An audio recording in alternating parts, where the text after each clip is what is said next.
Welcome everyone for being here to Confidence and Clarity. This is a support and divorce planning group for women who are facing divorce, in the middle of it, or even after divorce.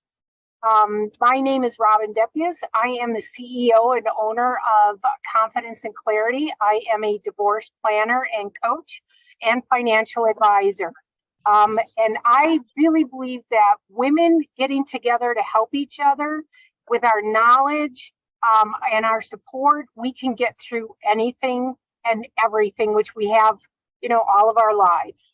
So today I am so pleased that we have an attorney, Colorado Springs. She is licensed in Colorado and Florida. And she's been in the business over 20 years.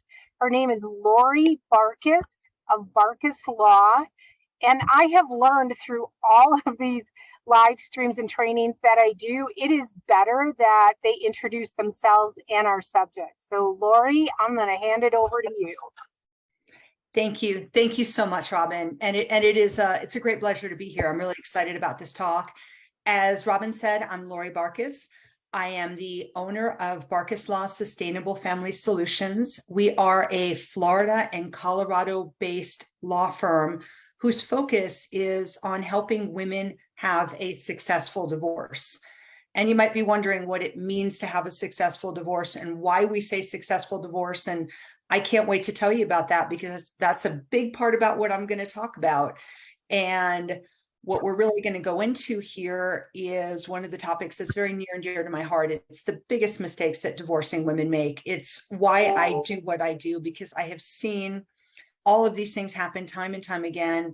And what I'm hoping is to help as many of you as possible avoid making those mistakes, so that while this is not going to be a great process, I'm not promising you something happy. It's just not that type of thing. As we all know, we want it to be as successful as possible, and we don't want you to have a bad outcome or a bad long-term consequence. Yeah, and that's so true. It's like successful, but really, what does that mean? And to me, I think it means that we're sad, right? That our dream has been torn apart, but that we can still talk possibly to him or the family or the kids, whatever it is, and that we feel pretty good about the division of assets, right? I think that's an excellent definition. I would add, sometimes people can't talk. I know I have a lot of clients who are in high conflict situations. They're divorcing somebody who's a narcissist. They've come to this information, or they believe that this person is a narcissist. We shouldn't make that definition. We shouldn't make that diagnosis, excuse me. But I do hear that word quite a lot. But in any event, you may not come away with a great relationship, but you're going to come away with something that's fair. You're going to have a path for how you can move forward, and also how you can parent, even with that very difficult person. Yeah, and I've been hearing a lot about that also, and you're absolutely correct, and it may not be your choice. I mean, your choice, right, could be you want to at least be cordial to each other, but the other party it's an absolute no. So that does make it more of a challenge. Yeah, and so sometimes it's just not possible. So what is the number one or two top things that women make, the biggest mistakes they make in divorcing? Okay, absolutely. I'm going to give you my top two, and then we'll talk about them. The top two are not setting themselves up for success in this process, and also settling for too little. And I'm sorry, you looked like you wanted to say something about that. Oh, I'm just like, oh my God, you're so right. Yeah, those are, I mean, we could do several shows on this, and I actually have an ebook on the topic that goes into more detail about these. But to give you the biggest broad categories, and I would start with that about setting yourself up for success, because here's the thing, and Robin knows this because she's in finance. This is the biggest financial investment of your life. People probably aren't telling you that. You're thinking about everything else And for most women, you're thinking about everyone else. But the reality is there are business decisions to be made here.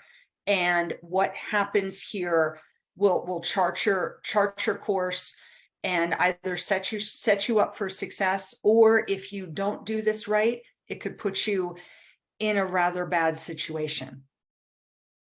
And are you talking mostly financial on that? When you talk about success, is it mostly the financial end or educational, or is it emotional, or all three, of course? I would say all. It's your biggest financial investment because this is where your financial future is going to be determined. But the divorce and the outcome of the divorce will play a big role in your parenting. And I would agree also your mental and emotional. When I say not setting yourself up for success, what I see a lot of times is people don't take this process as seriously as they should. They think they can find a cheap lawyer. They think they can go to a free consultation. They think a paralegal can handle this for them. And oh, hi, Nikita, I see you on there too. And while those things may work sometimes, I'm not here to knock any approach. I'm here to say that you really need to figure out what is best for you. And on the parenting side, I've seen very incomplete parenting plans that you can't change after the fact. I've seen people rush through the process and say, I just wanted to be done. I wanted it over with. Here's my agreement. I need to fix it. And guess what? You can't always do that. Not everything can be changed. So setting yourself up for success is comprehensive. It's understanding the entire situation. It's not going with the most affordable, the free consultation, the cheapest route possible.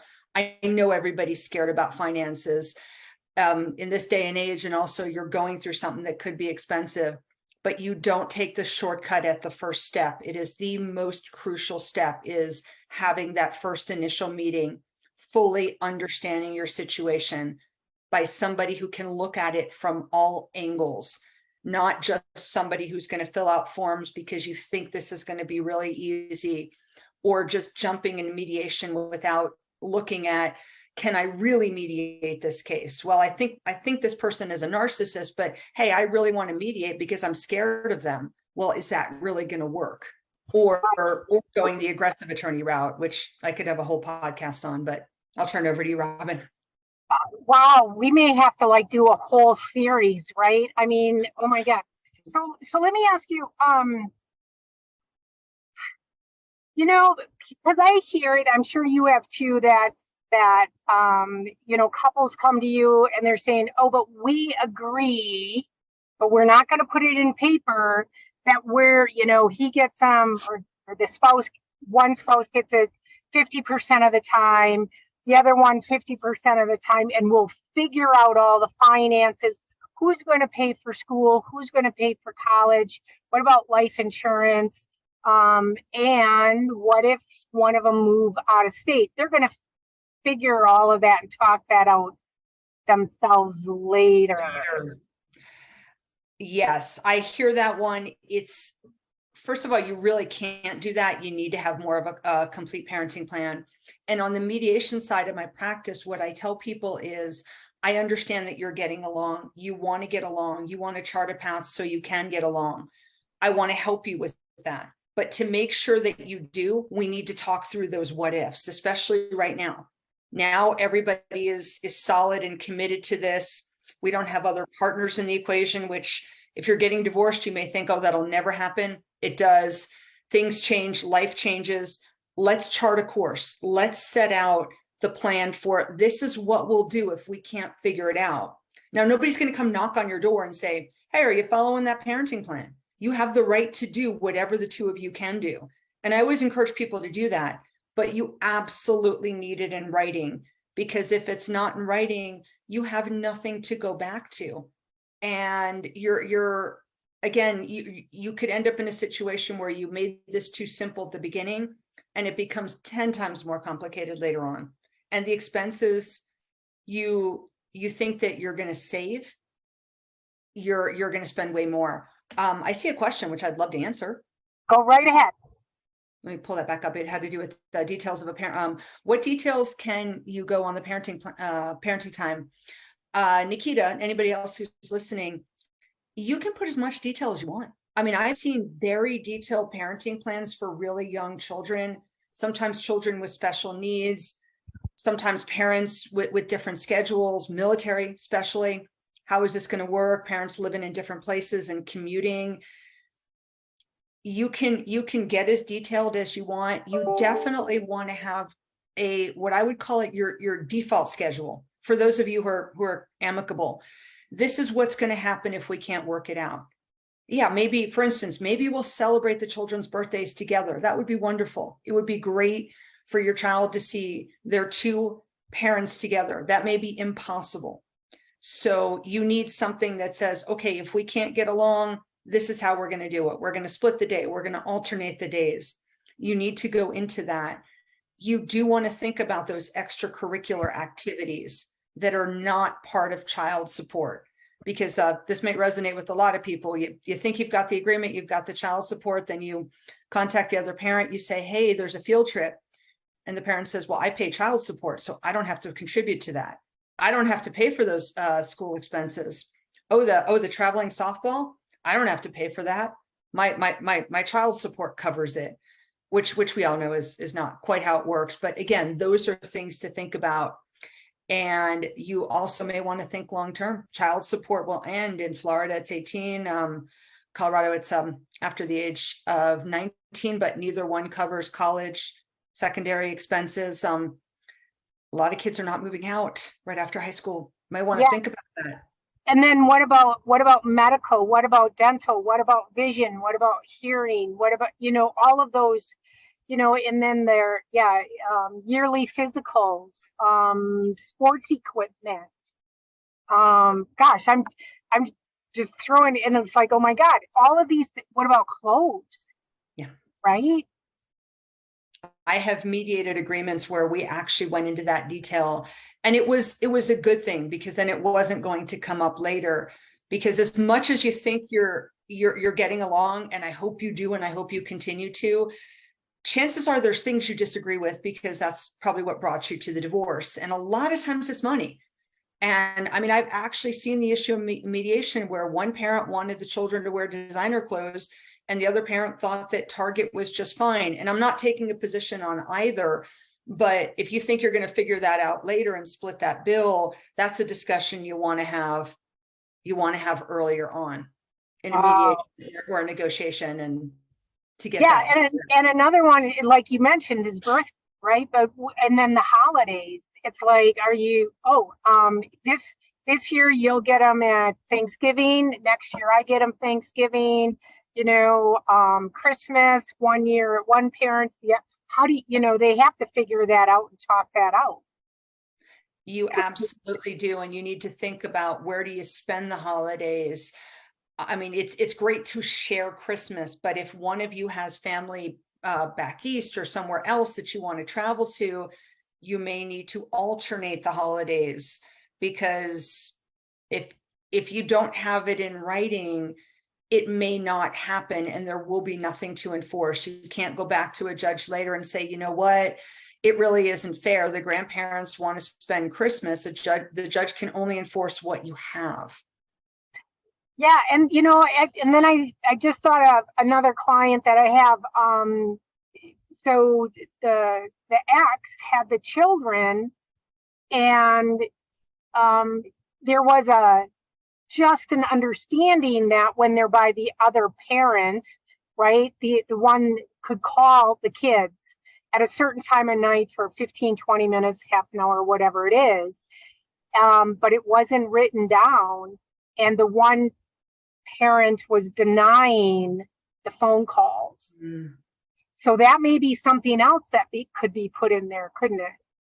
I completely agree. I like the concept, especially for kids who are older and as they have their own phones, that says, contact the parent at any time.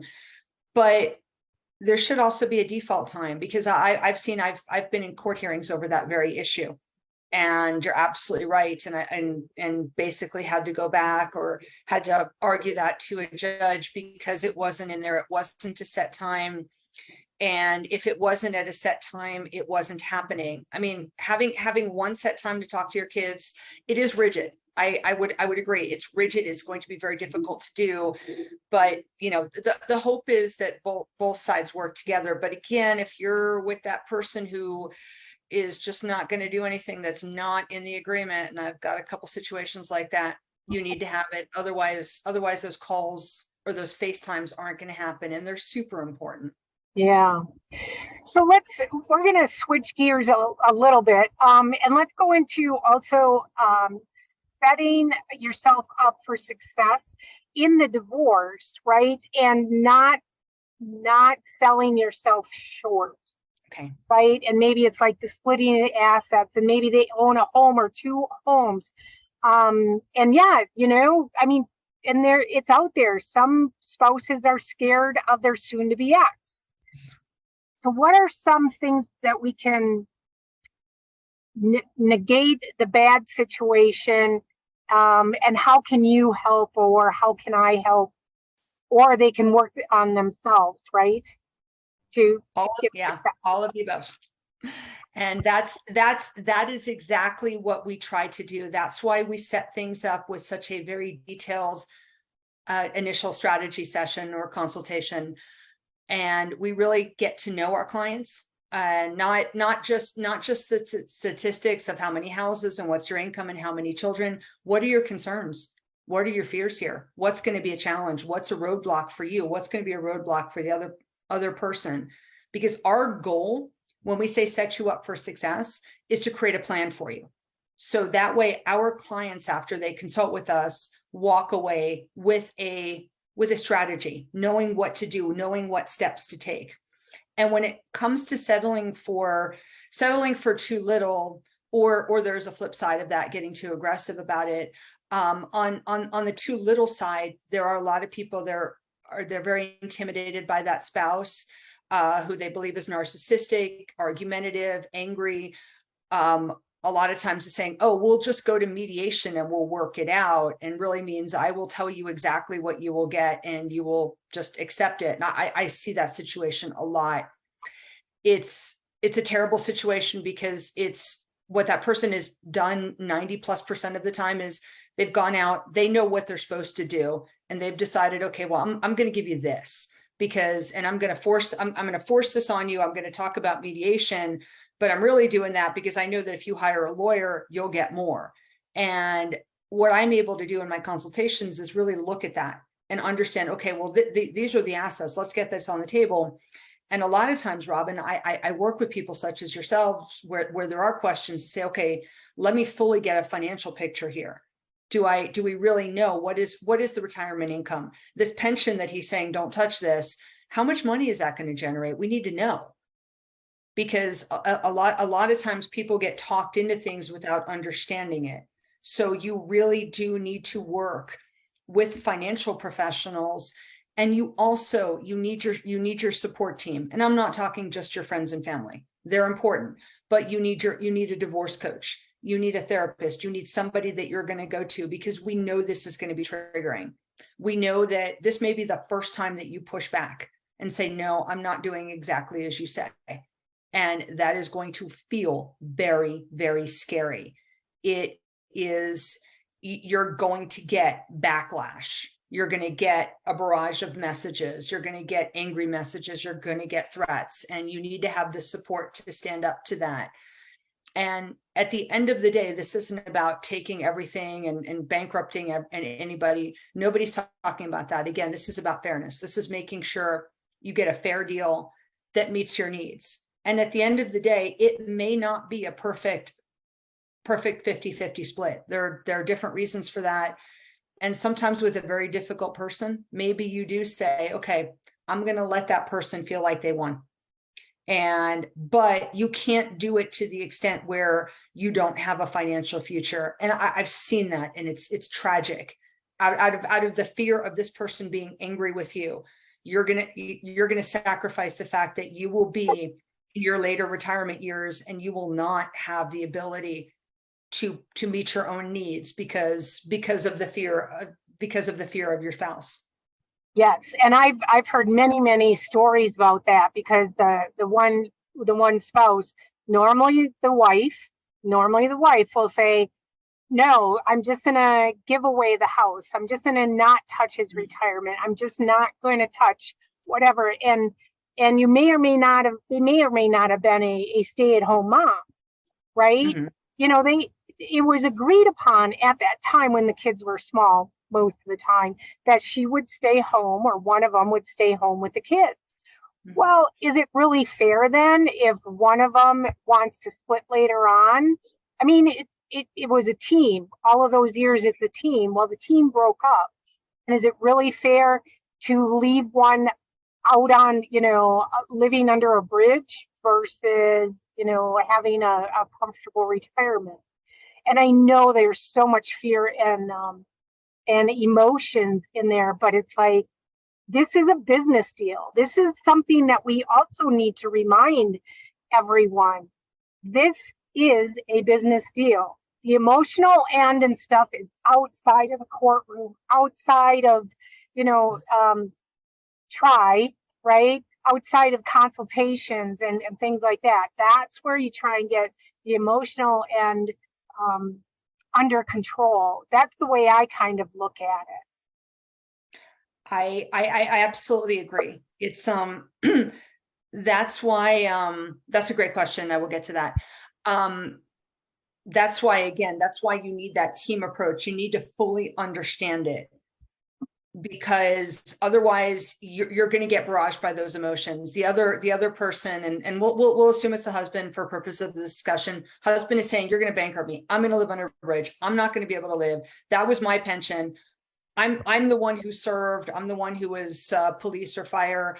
I'm the one who earned it. And again, if these are resonating, just know you're not alone. I'm saying them because I've heard them so many times over the years. None of that is true or fair. As Robin said, this is a partnership.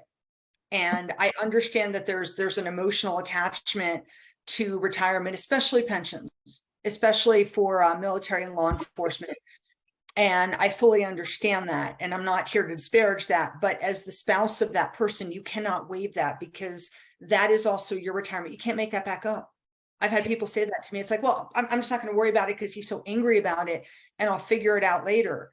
And they're in their 50s. They can't. I'm going to walk away. I'm not going to have any retirement. You cannot. Robin can tell you those numbers. She can walk through that with you. It won't work. That's why you really need to understand the numbers. And do you want me to touch on that question that popped up in the chat? Yes, please go right ahead. Is there a scenario where child support is agreed not to be paid? Legally, again, I can speak to Colorado and Florida. Those are both the states where I'm licensed. No, child support guidelines are required. I believe they're probably required in most, if not all, states as well. And the only time you can see something like that, if you have people who have equal incomes or near equal incomes, and they have equal time with the children, there may not be an actual child support obligation. There will still be the insurance and the uncovered medical expenses, but you can't just say, no, I'm waiving the child support. So if somebody says, yeah, I just don't want to pay it, like, well, we disagree. We're not going to pay the child support. And one person makes like 3 times the amount of the other. And it's like, no, you can't do that. And that's not even fair to the child. I mean, if you really think about it, it really is. If you have children, it's not fair to the child itself.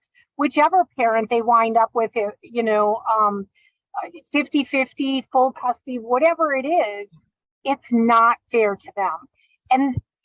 And you both created this child together or adopted them, whatever that circumstance is. Look at what this is doing to the child. Yes, it's devastating to you and your soon-to-be spouse. But think about the children also, and try and don't bring them into the fight. Try not to bring them into the fight.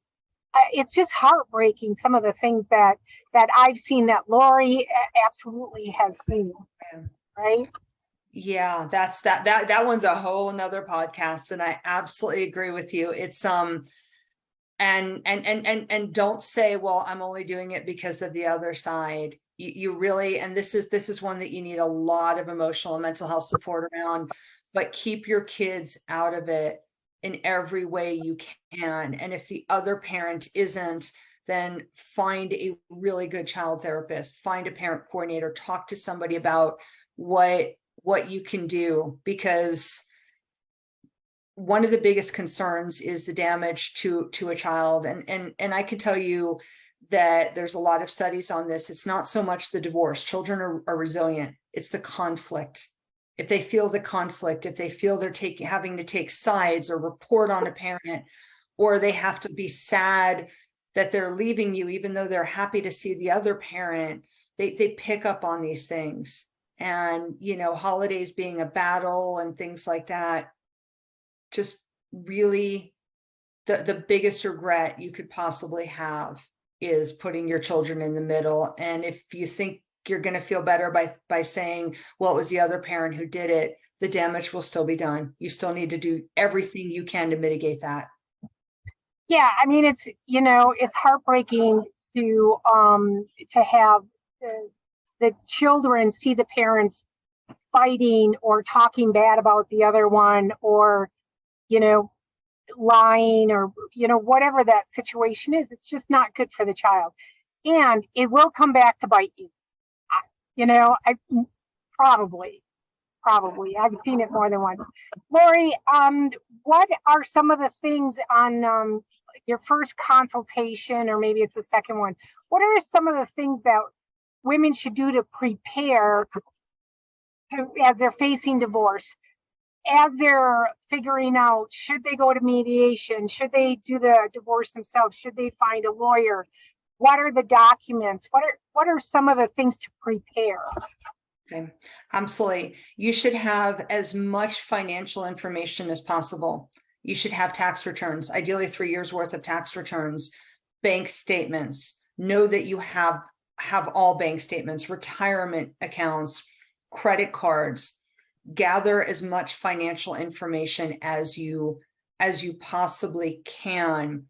If you haven't already, you should have a bank account and a credit card in your own name for credit purposes, so that you have it. And I mean, before you start doing things and moving money around and things like that, that's a conversation to have with an attorney, because putting things in your name doesn't necessarily mean that they're not marital. I hear that one a lot. It's like, well, it's a bank account, but it's in my name, so it's mine. It's like, that's not exactly how it works. But what you want to do is be prepared. You want to have, the more information you have, the better your lawyer can assist you. I would think about, I tell my clients that I ask if they're working with a mental health professional, and I even tell people that we may recommend it, and we may a little more than recommend it. We may tell you that we can't work with you unless you are, because you got so much going on. We want you to be prepared. It's something to start planning for, getting ready. Your family and friends are great. They're there to support you, but you need a neutral person for a whole host of reasons. Wow, and that's so true, Lori. That's so true. Thank you so much for being on today. I think we're going to have more of these discussions. Oh, I would love to. That'd be great. Yeah, we'll figure something out. For everyone on here, we will have Lori's information in the chat as soon as I record this and get it up on the site on how to contact Lori. She has a website. It's Lori Barkus Law, right, Lori? Just Barkus Law, barkuslaw.com. You're good. All right, barkuslaw.com. Lot of good information there, and yeah, we'll even see about getting that ebook for everyone in the group. Okay, wonderful. So thank you so much for being on today. I am so honored and thankful that you made it today, because I know you're very busy, and every once in a while the court system just kind of knocks your schedule around. So thank you so much, and we will be in touch. Absolutely. It was a pleasure. Thank you. And I look forward to the next one. Be great. All right. Wonderful. Thank you, Lori. Thank you, everyone. Have a great day. Bye.